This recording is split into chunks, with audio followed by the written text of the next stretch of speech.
There's so much talk about NFL rookies this time of the year that we often lose sight of the true league-winning players in fantasy football, and that's year two breakouts. And on today's episode of the Regression to the Mean podcast, we have 4 league-winning year two players to target in Dynasty Fantasy Football. I'm your host, Shaun Moran, and I am joined by my co-hosts, good friends, and fellow knowers of ball, Keegan Thompson and Aidan Haller. Keegan, how you doing today, man? I see you've got a camo hat on, a communal shirt.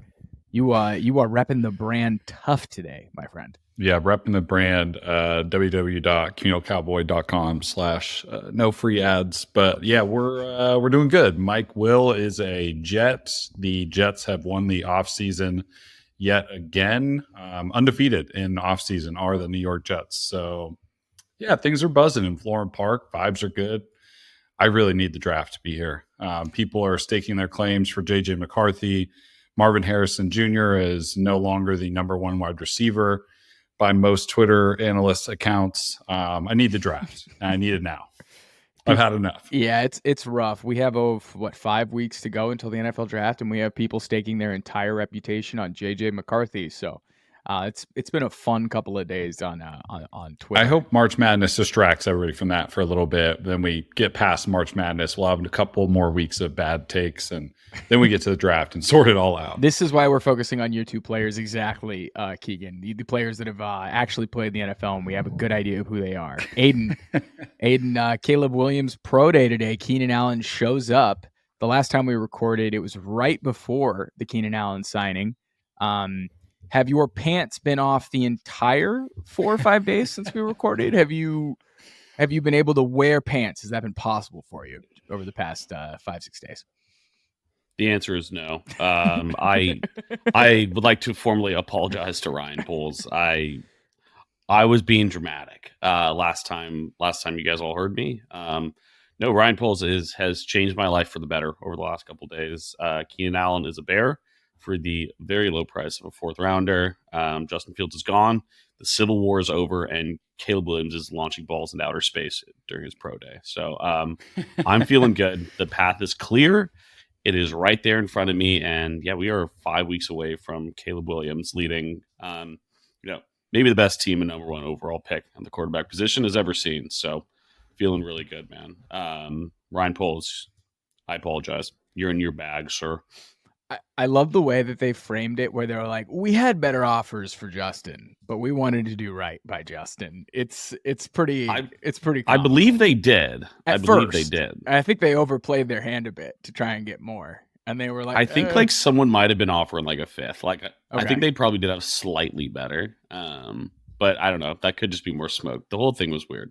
But the fact that I'm glad it's over, dude. I'm just glad it's over. The fact that Kenny Pickett got more draft compensation than Justin Fields is it makes zero sense. They need to study the Justin Fields trade market. That needs to be in like textbooks, business school, because I don't understand what happened there. The Steelers GM just takes our lunch every time we pick up the phone, so we're gonna block that one going forward. Chad we're Kahn? done with that one. Yeah, I'm good off that going forward. I'm hanging in there. Brandon Ayuk is still a 49er. They came out and said, don't believe the Jaguars rumors. That wasn't a thing. But they also came out and said, Ayuk's not showing up to camp without a contract. So, okay. This ends with Ayuk getting a bag. That's where I think this is ending, folks. And I think he absolutely deserves it. But we'll talk through that on another day. So, Keegan texted the group chat earlier in the week, and he said, guys, all this draft talk, but we're looking at rookies, but we're not looking at year two players, and no one's talking about the most important players in fantasy, which are year two guys, and we kind of had a light bulb moment. We should totally talk about year two fantasy breakouts on the next episode here, so thank you, Keegan. We appreciate you. You're a nonstop content machine. And on today's episode, we have 4 players for you today, 3 wide receivers and a running back. Keegan, this was your idea to talk about year two breakouts and guys to target. And you're kicking things off here with, I wouldn't say a spicy guy. I wouldn't say, maybe it is spicy. I think he absolutely showed out for certain portions of his rookie season. He had a season-ending injury. And I want to hear you talk through why we should be targeting Tank Dell in Dynasty. Look, Right now, Tank Dell is the third rookie in the Keep Trade Cut Dynasty rankings at the wide receiver position. It's Puka, and his spot is extremely high, top 20 player. Then Rashee Rice and Tank Dell actually sit right next to each other. Rashee Rice is player 54, Tank Dell's 55, wide receivers 20, 21 respectively. Sometimes in life, we buy expensive things, and sometimes in Dynasty football, you need to pay up for expensive players. But when you have a player named Tank, I feel like the price tag is non-negotiable. You go out and buy a player named Tank. As I mentioned, where he's ranked on Keep Trade Cut, I think he is expensive, right? Like this is not an easy buy to orchestrate, but here's why I think you should buy him. As a rookie, only 10 wide receivers since 2011 have had a better yards per route run than Dell. But at his pretty small size, he wasn't like a low ADOT player that people might have assumed he would be when he entered in the NFL. His 14.4 average depth of target was 24th highest mark among 50-plus target rookie wideouts over the last 12 years. He also ran fewer than 30% of his routes from the slot. Typically, those smaller guys we see kind of line up in the slot, run most of their stuff from there. For comparison, Rashee Rice ran about 50% of his routes from the slot last year.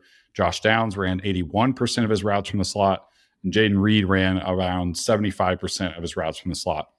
And another thing about Tank Dell is, the reason I thought to even have him as a conversation as a buy is I want to shout out Ryan Heath. And just like the Fantasy Points team in general, Ryan Heath works for them. And he's been writing about these statistically significant articles, things to pay attention to that are sticky in terms of predicting wide receiver output or player output in the next year. This one specifically on wide receiver. So this is a tweet from Ryan Heath kind of outlining, and I'll try and expand this a little bit, outlining some statistics that are sticky or helping you predict a player's next year fantasy outcome. The top parts are all volume stats, fantasy points per game, receiving yards per game, yards.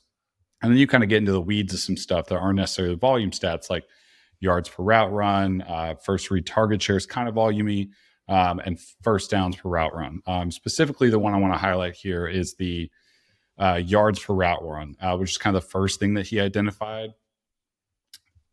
When you're looking at yards per route run, basically it's a player's yards divided by the routes he ran. It gives us a good hint of how he might respond if his volume changes at all. And you can compare that to players who exist in different offices. So it's better than yards per game or first downs or fantasy points per game in the sense like that can change based off your environment, who your coach is, who your quarterback is. So when you look at yards per route run, Tank Dell ranked very favorably in these stats. Right now, he's 18th from last season, 18th in yards per route run as a rookie with 2.4 yards per route run. That's a little bit below people like George Kittle, Mike Evans, Deebo Samuel, DJ Moore, Amari Cooper, but it's also ahead of players like DeAndre Hopkins, Christian Kirk, Jaden Reed, DK Metcalf, Jamar Chase, and Devontae Adams. So you can use these contextual data points to try and find somebody whose value isn't just based off volume. Like I said, it's his yards divided by the routes he ran. So it's way more measurable on player performance and gives you kind of a good context. And that was the first thing that stood out to me about Tank Dell when going through, like, do I want to buy him? He's definitely different just based off his slot percentage, his ADOT, yards per route run than some of the other rookies that I've highlighted. I've excluded Puka Nacua from this because he's the clear outlier in all of this, right? But I just think that was the first thing I looked at, and I was like, oh my God, it's like Tank Dell kind of like went hard last year. He's the rookie that I think is still buyable in Dynasty that doesn't have an insane price tag like Puka. And even Rashee Rice is above him one spot in the rankings. Yeah, it's interesting that all three of these wide receivers were not first-round players. I think it's funny to think that Zay Flowers is the fourth guy, but that's probably for another discussion. I think there's no denying how impactful Tank Dell was as a rookie. I think, Aidan, you're still waking up in cold sweats, cursing Bobby Slowick. That's something you're still doing, right? Like, damn you, Bobby. Yeah, we're still not over that broken leg on the most unnecessary play of all time. But Aidan, you were a big backer of Tank, especially in redraft. What are your thoughts on Tank coming off this rookie year? Do you think he's more of like a secondary piece to Nico Collins? How are you projecting him in year two? Yeah, I'm a big Tank Dell guy. I'm, like you said, I'm still upset that we had our 5'8" wide receiver running as a lead blocker on a goal line set, but his name's Bobby Tank. can take that. His name's Tank. Come on, he's a fullback. No, I could not believe my eyes when I watched that replay, but we're moving on. I'll be drafting him again in year 2. The underlying metrics are incredible. Like, to your point, how do I look at him versus Nico? It's 1A and it's 1B to me. With a quarterback as talented as CJ Stroud, there's no reason these guys can't coexist together. Like, you look at some of the like stickiest points that kind of Keegan mentioned in terms of target percentage, that's 19 versus 21%. First read percentage, they're both over 20%. Like, these are both guys that are absolute cogs in that offense. Like, I don't look at this as like Jamar Chase and T. Higgins. We're like, that's very clear 1 and like a pretty good 2. My guy. I really do look at this as 1A and 1B. Okay. So I love Tank Dell. Obviously, like, you've got to be a little cautious of the injury. I know a lot of people got burned by Tony Pollard this season by very similar injury in terms of explosive player. Does he come back with the same juice? He heard it a little earlier, which I think helps. Tony Pollard's was what I think about a month and a half, roughly. Yeah, like 2 months later in the playoffs. So time is on Tank Dell's side. There's already reports of him being well ahead of schedule, but I'm a big Tank Dell fan. I'd be buying him over Rashee Rice personally. I know they're right next to each other. I love what we saw out of him, and I think there's only room to grow, especially as CJ Stroud gets better. So no, this is someone that I'm trying to roster. It is quite steep. I'm sure Keegan's going to get to the price here. So it's going to cost you. Like, you're not throwing out a second rounder for Tank Dell like that. That ship is beyond gone. But I'd still be looking to acquire him. This is probably someone you're putting into a trade that's including like more of like a 2-for-2 type deal, unless you're fine with just ponying up some premium capital. So ponying up some premium capital, Keegan. But look, I love Tank Dell, but he kind of strikes me as a big play merchant. Was he a big play merchant? Like, what's the deal? What does the efficiency say on Dell?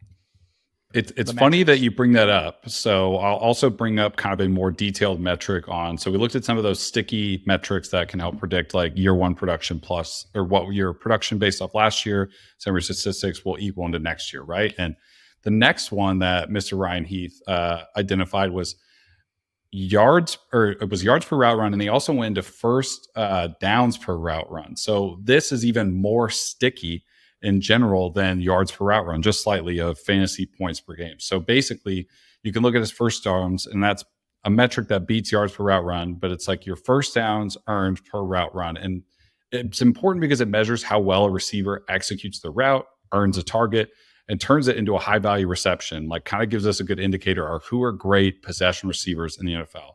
And if you look on the side here, like the top 15 list, he's 14. He's above Jamar Chase in the statistic.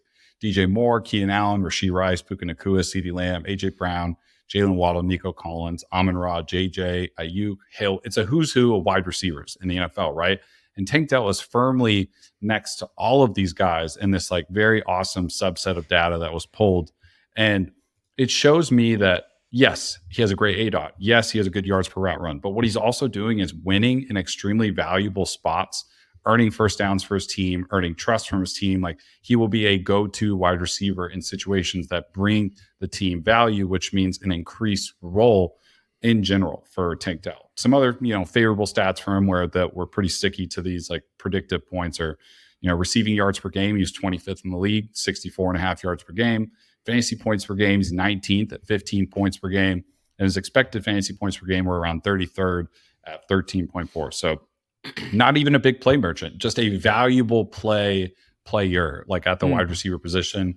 And the price is high. Like, players above him are Brock Bowers, Kyron Williams, Devon Achane, DJ Moore, Nico Collins, of course. Players below him, though, think where you can start to like swindle some deals. Trey McBride, Rashee Rice, T. Higgins, ?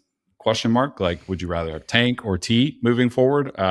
Saquon Barkley, if people want to buy into the Eagles hype of Saquon and trying to bolster up their RB room. There's also Travis Etienne. And then the other rookies, Jordan Addison and Zay Flowers, are slightly below him too. That's kind of where he's priced at. I can't give you a detailed one-for-one trade as maybe we've been able to do in the past, but I do think there is a argument to go out and buy him just based off all these metrics I looked at. Yep. And I think the biggest argument for Tank Dell, in my opinion, is he wins in very different ways than Nico Collins. Him and Nico Collins will be the clear 2 pass catchers in this offense, and they're attached to CJ Stroud. So I'm all game. I do sometimes worry that they're going to run the ball a little too much and lean on their defense and kind of go into this kind of grinded out offense, but we can't control for that. We just have to accept that they're going to have to live on efficiency, but both these guys can do it. Before getting into our next year two breakout, two things. If you are a part of the 70% of people watching this video that aren't yet subscribed, you know what to do. Like this video, hit that subscribe button, and turn on the notifications to make sure you don't miss any of the content we are dropping during the offseason. Second, if you have traded or traded for any of the players in this episode, drop your trades and your thought process in the comments below. We love hearing from you guys. We love talking through these trades with you guys. We value everything you bring to the table as the mean team. All right, moving on to our second year two player. I'm taking the reins here. Tank Dell, another diminutive, explosive year two player, and I've got another one who spent a lot of the season injured, but when he played, he was absolutely electric, and he's already incredibly expensive. So this is following the same theme from Tank Dell. I've got running back Devon Achane from the Miami Dolphins. Every time I say his name, I just completely flub it. Even though it is Devon Achane, I've said his name maybe 50 different times in 50 different ways. He's the Dynasty RB6 on Keep Trade Cut. They have him at number 46 overall. So he's expensive. He's expensive. There's no denying that. And you're like, oh, cool. Year two breakout video with Devon Achane. That's good for you, Shaun. That's pretty obvious. But I think that we are kind of missing the forest from the trees here with Achane. And I think that the upside and the ceiling is like almost unfathomable in fantasy terms. And we'll get there. Tantalizing. Yeah, we'll get there. Tantalizing. Intriguing. So first things first, if you watched our 6 lessons from the 2023 fantasy season in our YouTube feed, still relevant, go check it out if you haven't had a chance to watch that episode. You may remember that one of my big lessons for the season was that drafting year two running backs remains one of the safest bets you can make in all of fantasy football. And in 2023, that proved to be an ultra effective strategy. I would say that it was probably the best bet in all of 2023 outside of paying up for Puka Nacua in week 1 for Fab, considering the massive success that James Cook, Rashad White, Kyron Williams, Breece Hall, Isaiah Pacheco, Brian Robinson, Jerome Ford, Jalen Warren, even Zamir White had in fantasy. All those guys were ultra relevant. And this season, what a list. Wow. Yeah. Now, all year put it all together. It's all year great. two running backs, right? So these are all guys that you could have traded for last offseason. Like, how much do you think you get for Rashad White? Like, it was a second round pick for high second for Rashad White last summer. Yeah, last summer. Like, yeah, probably roughly. Yeah, seriously. Yeah. This season, a year two running back that is jumping off the page for me is none other than Devon Achane. This is a man who averaged 7.8 yards per carry last season on 103 touches. That is the most all time for a player at 100 rushes in the season. I'll repeat that. The man averaged 7.8 yards per carry last season. He almost averaged an entire first down every time he touched the ball, which is just absolutely absurd. And the reason why I think Achane is worth acquiring is the fact that he is such an efficiency outlier. It's such a glaring, blinking red light outlier. And his size and injury concerns are so valid at the running back position that I think he's being mispriced. Now, again, I think these concerns are valid. He only saw 60% of the touches in just one game last year. Not great. He only saw 42% of available snaps. Not that great. He averaged 17.5 fantasy points per game. Awesome. On 11.5 expected fantasy points per game. Massive, massive, massive efficiency outlier. One might say that Achane might regress to the mean at some point, right? Some people. You said it. Some people might say that. The name. But that's not it. When you pair that efficiency outlier with the fact that he's dealt with knee issues for most of last season, it actually might look like Achane's a sell. Like on paper, you think high ceiling, you could take advantage of that. Efficiency outlier, doesn't have the BMI. You could make a ton of arguments, but I think right now the fantasy market is over-indexing and over-baked for his concerns rather than his ceiling. Because right now, he currently splits a backfield with a 32-year-old journeyman running back coming off of an insane outlier TD season in Raheem Mostert. He has an offensive play caller who knows exactly how to use him. And he remains one of the most dangerous players in the league when he has the ball in his hands. Year two breakouts at the running back position are fantasy gold mines, and one of the highest ceiling players in all of fantasy is ranked behind CMC, who's entering his year 8 season in the NFL, and Jonathan Taylor, who will inevitably have a huge portion of his touchdowns vultured by his quarterback. You're going to have to pay up a ton to get Achane. Some players that are currently have equal value to Achane are Devonta Smith, Nico Collins, DJ Moore, Michael Pittman. But none of those players, in my opinion, have the game-breaking upside that Achane has in fantasy. Year 2 running backs are gold. You're going to have to pay up to go get him. But he is truly, when we say league winning, he truly is a league winning player in fantasy football. So I don't know, guys. Am I right about his concerns being too overbaked in, or do you think they're baked in just enough with his current rating in Dynasty? His ranking is so high, I feel like people aren't banking. I mean, a player who didn't play like 50% of snaps is the RB, what did you say, 6 in Dynasty? I mean, but it's pretty brutal, the running back list. Like, you're going to put Kyren Williams ahead of Achane?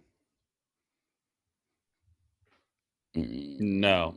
But we know how I feel about Kyren Williams. No. And look, and CMC's about to be 30 soon, right? I think CMC is going to be good. That ranking makes sense. JT, how much has JT played the past 2 years? How many touchdowns is he going to have vultured from Anthony Richardson?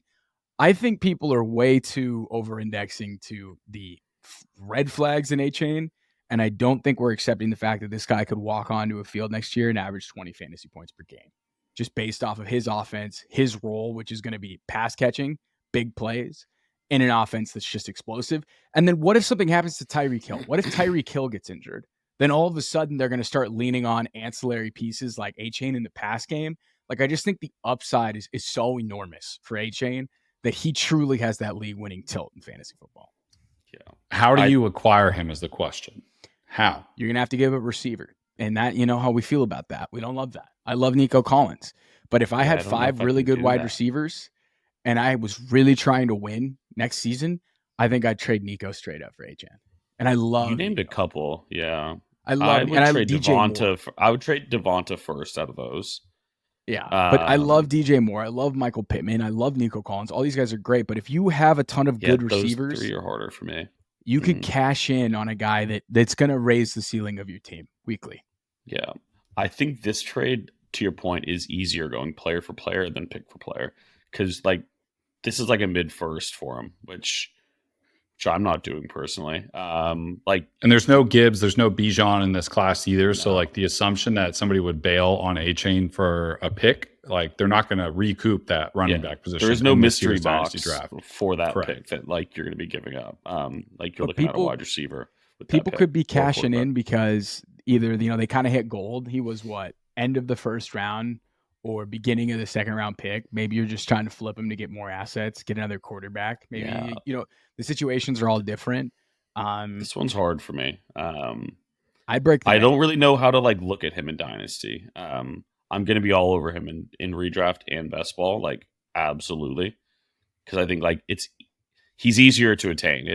He feels like a rare Pokemon. It just feels like getting him it is just going to be kind of challenging. And I absolutely want him. I know I do, but it's with the limited touches, it's what are you? What are you worth? And I don't know. It's the sky's the limit with him though. There's no doubt about that. We saw, 7+ yards a touch is absolutely insane. I mean, he's basically best case scenario Alvin Kamara, right? A low snap player, but all the snaps he get are ultra I think valid. Better. Better. Could be more explosive. Because I don't think he's as reliant on the passing game. He's a Chris Johnson run away from his speed's insane. Some absolutely insane speed that I feel we haven't really seen at the running back position in some time. Chris Johnson-esque is fair, but he's also got the pass catching too. To your point, so yep, yeah, it's fair. All right, moving on to our next guy, Aidan. You are going to talk through a man whose nickname is a sound, not a onomatopoeia, right? Is that the literary device? That is true. Yeah. His nickname is indeed a sound. So we've talked about 2 huge names. We're pivoting back to the wide receiver, and that is none other than Demario Pop Douglas. This is a guy that I really like. Who the first 2 guys are much more expensive. This is a guy that you can go out and get for, quite a bit cheaper. This guy's still just 23 years old, turned 23 this last winter, going into his second NFL season. Wasn't too productive his rookie year, but absolutely flashed. He caught 49 of his 78 targets for a little over 500 yards. Actually had no touchdowns. This Patriots offense was a bit of a disaster, but it really felt like he was the lone bright spot there. The team as a whole passed for the fourth least amount of yards in the NFL. We had Mac Jones and Bailey Zapp every other week. It just turned into an absolute circus show. He also missed a couple games. It felt like he was really starting to get into a groove around that, kind of week 6 to 10 before their bye week.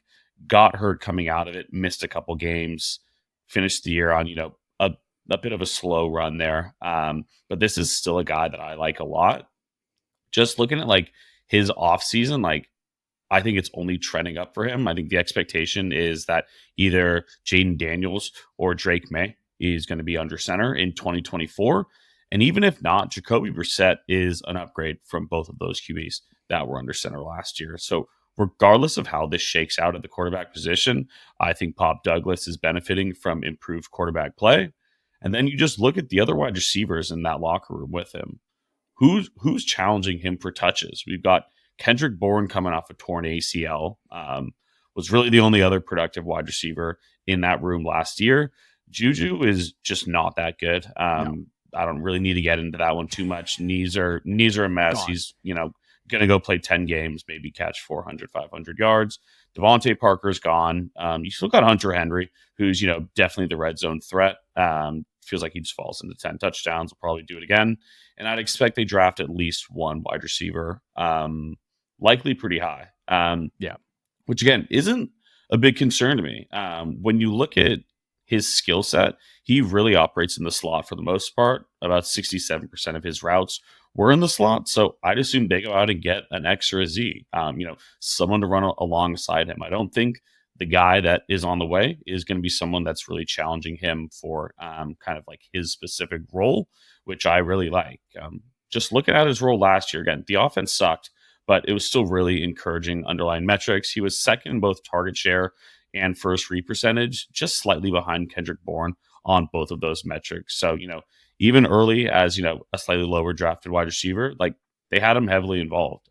He gained the trust of that offense, was quite productive.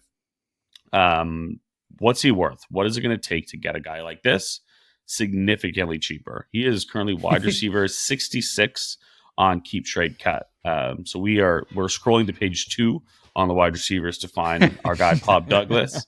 He is around Mike Williams, Rashid Shaheed, Josh Palmer. I'm probably opting for Pop Douglas over all three of those personally in terms of what I project to be his role this year. Yeah, definitely. You can kind of go player for player for this, but this is someone that I'd pony up a bit for. It's an early third rounder. Early third rounder for the potential wide receiver 1 on this offense with a rookie QB. That feels like a pretty low investment, low risk, high reward in my opinion. So I don't know. This is a guy that I like. He could be, an easy, 6, 8, 10 catch per game type of guy with, his route running and kind of, flashes he's already seen. So, Shaun, I know you talked about Pop quite a bit during our waiver wire episodes last year. How do you feel about I did. Pop going into this season? I did. I mean, he's kind of got a Deontay Johnson kind of vibe where he's going to get open, see a ton of targets. He was a little bit of a PPR merchant last season, but for sure. I would say that improved quarterback play, improved offensive infrastructure will help. It'll be the rising tide that lifts all boats. He was good in college. He just played at a small school. I don't know though, Keegan. I'm a big fan of Pop Douglas. I think you could, if you had him as your wide receiver 6, or you throw him in as a weekly spot start to get through the season. That's helpful, especially in PPR formats. Are you worried, Keegan, about them drafting a day 2 wide receiver? Do you think that eats into Douglas's opportunity? I'm curious to know your thoughts on that. Is this situational buy? I think it depends on, Aidan mentioned, it depends on the type of receiver that they go after. If they get an X wide receiver, I'm not concerned at all. But if they end up taking another small slot guy, which I don't think they will, I think they're a big fan of Pop Douglas. Then maybe it's a concern. But rookie quarterback and you've got a slot wide receiver who's already been in the offense. Like I imagine some like first read target opportunities for Demario Douglas, like some layup targets that are low ADOT plays. And yes, PPR merchant, but that's the game most of us play is PPR fantasy football. And I think that could bode well for Demario Douglas as a fantasy asset. Rookie quarterback, easy layup, like design throws or plays straight to Demario Douglas to get the ball out of the quarterback's hands quick, gain some quick yards, and build the trust in between those two. Like I would not be surprised if Demario Douglas became like the go-to target for the rookie. Yeah, and the rookie quarterback projected by many is Drake May right now. I think that could flip-flop. That'd be so sweet for him. Drake, I would be so upset. Drake May might go to the Manders, but there's talk that he might fall to number 3 unless JJ McCarthy, of course, knows 3rd or 2nd overall, of course, according to Twitter. What's funny is a good segue is Drake May was really good targeting a certain slot receiver in college. I think Demario Douglas could easily fit in with Drake May, and the next year 2 wide receiver was actually Drake May's slot receiver and Drake May's big breakout as a sophomore. So, changing gears here to our last buy, Keegan Thompson, tell us why you think Josh Downs is someone we should be targeting as a year 2 breakout. Yeah, so following the trend of Aidan, we're looking at some cheaper players to acquire in Dynasty. Dynasty? Did I say Dynasty? Dynasty, baby. Some Southern twang on that one. Dynasty. You ever play Dynasty? Wow.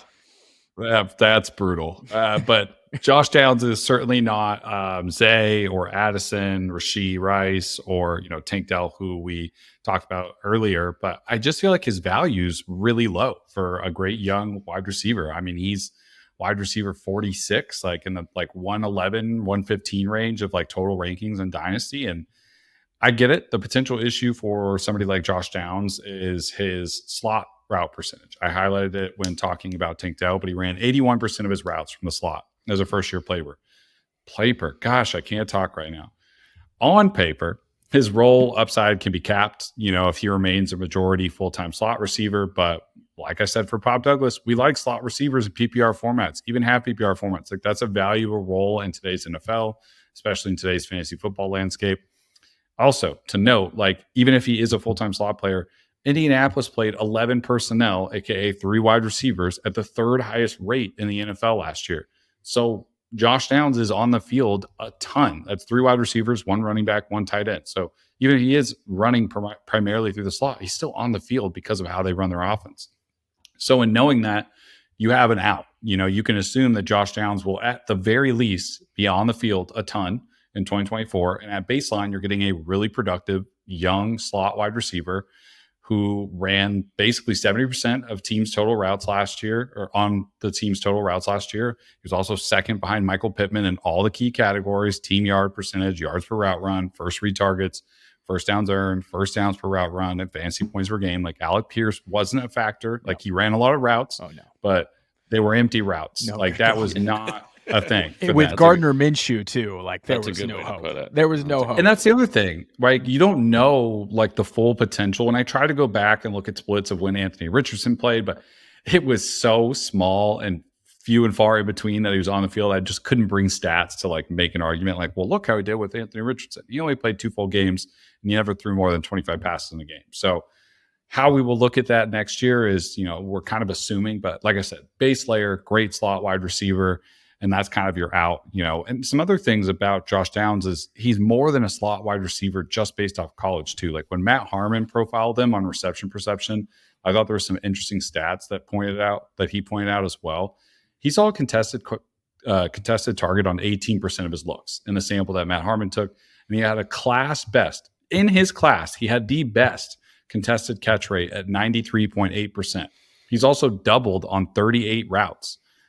That was the 2nd highest in his class. And I feel like that says something, don't you think? Defenses are scheming to take Josh Downs out of the game.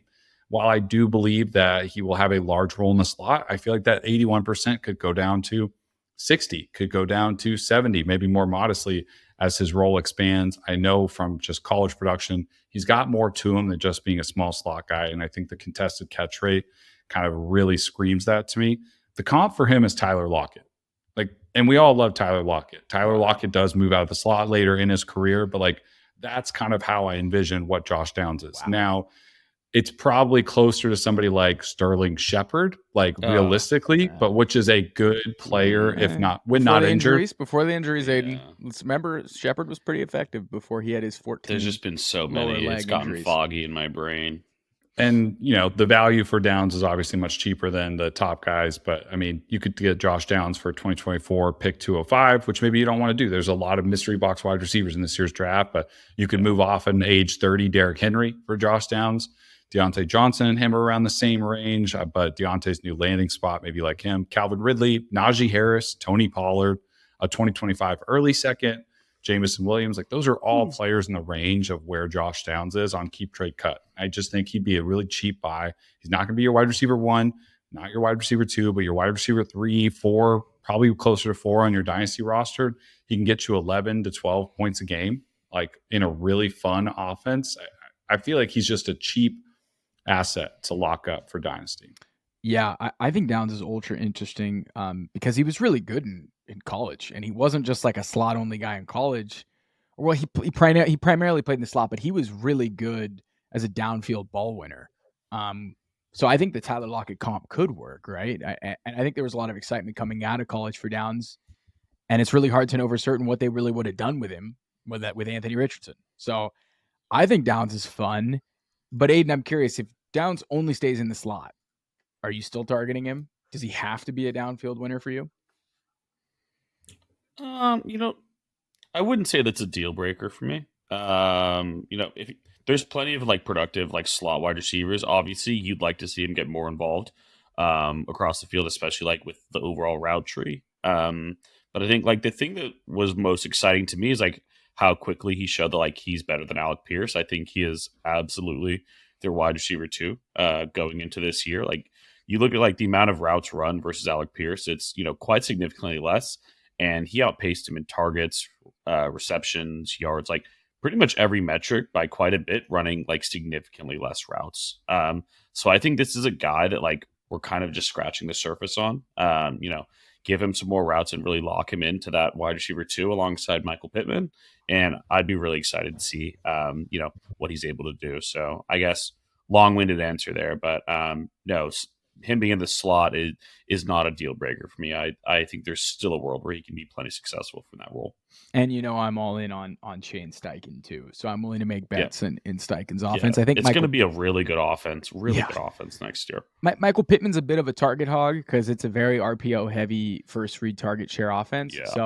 Michael Pittman's going to be the clear target earner, and they put Michael Pittman in the slot. They move him around right.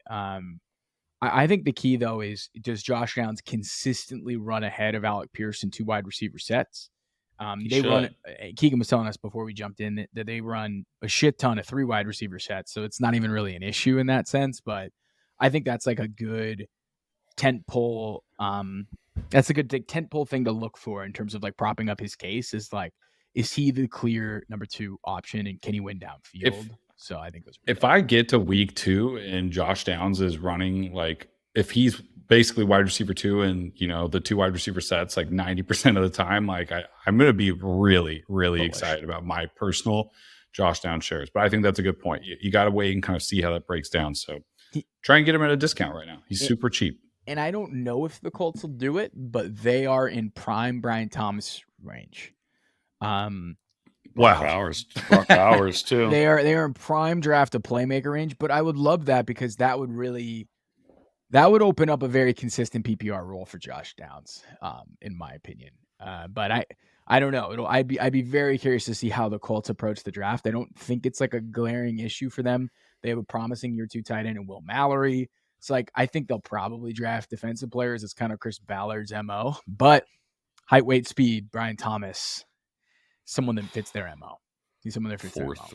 4.3 speed at 6'4", and that would get Alec Pierce off the field, which is what we want him. Which is what we want. Yeah, that was basically the whole premise of this. We want him off the field. We want Alec Pierce off the field. But that's it. If anyone in your league is traded for any of these year 2 guys, please drop it in the comments below.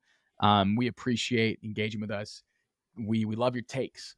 Somebody wrote a soliloquy about Will Levis. So we love that. We love that kind of passion. That kind of passion is like unparalleled. Like that kind of passion is only found in football fans. For the people. That's why we do it. Yeah, that's why we do it. We need to hear why why Will Levis is going to be a year 2 breakout. That's the stuff we live for. Guys, before we jump, anything to say to the mean team at home? We got 1 month. We got 1 month until the draft. 5 Hang weeks. in there. You're rounding up. It was greedy. Hang in there. Hang in there. We're almost there. Keep running your PFF mocks. I ran a couple yesterday and it was really, really nice. So just hang in there. Your team's going to be complete soon. Keegan, Rodgers isn't the VP. So does that mean you'll have a quarterback next year? Yeah, I think so, but I just need to see it happen. I just need to see one game. I need to see like 4 games happen before I get excited about it. How about a full quarter? The Jets kind of put together a fun what about a full series? The Jets have put together like a fun Madden team. Like they gone out and just signed some guys that are like, yeah, this guy's an 86, let's get him in the building. Let's see if it happens. I think they could be fun though. Like I like the additions they made. They're definitely going to be fun. Yeah. Hard division. It's the biggest what if. What if? This is like the most savior job free agency of all time for everybody at Forum Park. So. It's duct tape all over the walls. You're just praying that we're just flex sealing left and right. But hey, Brock Bowers, let's get him in that offense. That'd be fun. I would love Brock Bowers in that offense. That's my favorite pick for Bowers. But thank you everybody for tuning in. We appreciate you. Until next time.